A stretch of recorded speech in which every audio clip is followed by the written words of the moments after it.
السلام علیکم ناظرین، آپ کو خوش آمدید کرتے ہیں اپنے چینل روحانی عملیات قاری احمد رضا قادری میں۔ روحانی وظیفہ استخارہ آن لائن، آپ کے مسائل اور ان کا حل قرآن و سنت کی روشنی میں معلوم کریں۔ ہمارا چینل انسانیت کی اصلاح اور فلاح کے لیے کام کرتا ہے۔ آپ اپنے مسائل کے حل کے لیے ہمیں کمنٹس کر سکتے ہیں اور ہمارے نمبرز پر رابطہ کر سکتے ہیں۔ ہمارے چینل کو لائک کریں، سبسکرائب کریں اور ساتھ ہی بیل آئیکن کو ضرور دبائیے تاکہ ہر نئی آنے والی ویڈیو کا نوٹیفیکیشن بر وقت آپ کو مل سکے۔ آج بھی نہایت ایک نایاب عمل کے ساتھ آپ بھائیوں کی خدمت میں ایک نیا عمل لے کر حاضر ہوا ہوں۔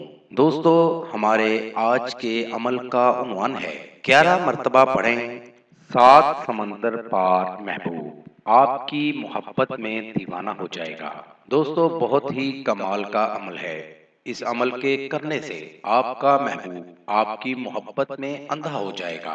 آپ کے بغیر ایک لمحہ بھی اسے سکون نہیں ملے گا۔ بہت مجرب عمل ہے، نایاب عمل ہے۔ اس عمل کو کر کے آپ بھائی اس سے فائدہ لے سکتے ہیں۔ ناظرین، بڑھتے ہیں اپنے عمل کی جانب۔ عمل کا طریقہ: اس عمل کو آپ بھائیوں نے پاک صاف ہو کر باوضو ہو کر کرنا ہے، ناپاکی کی حالت میں بالکل نہیں کرنا۔ اس عمل کو آپ بھائیوں نے سوموار کے دن کرنا ہے اور عصر کی نماز کے بعد کرنا ہے۔ اور قرآن پاک کی ایک سورت ہے، سورت کہف۔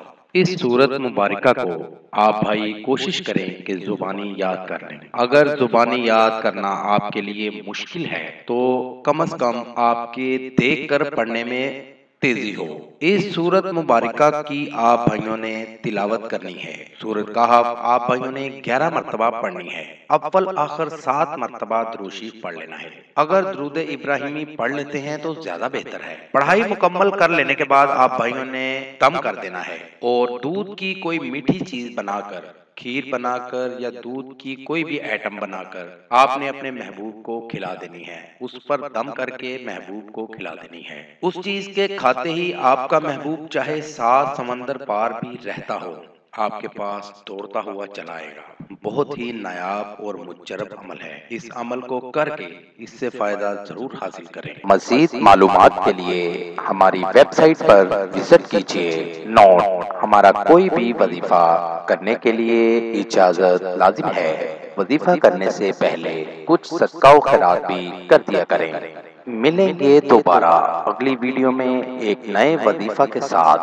تب تک اپنا بہت سا خیال رکھیے گا، دعاؤں میں یاد رکھیے گا۔ السلام علیکم۔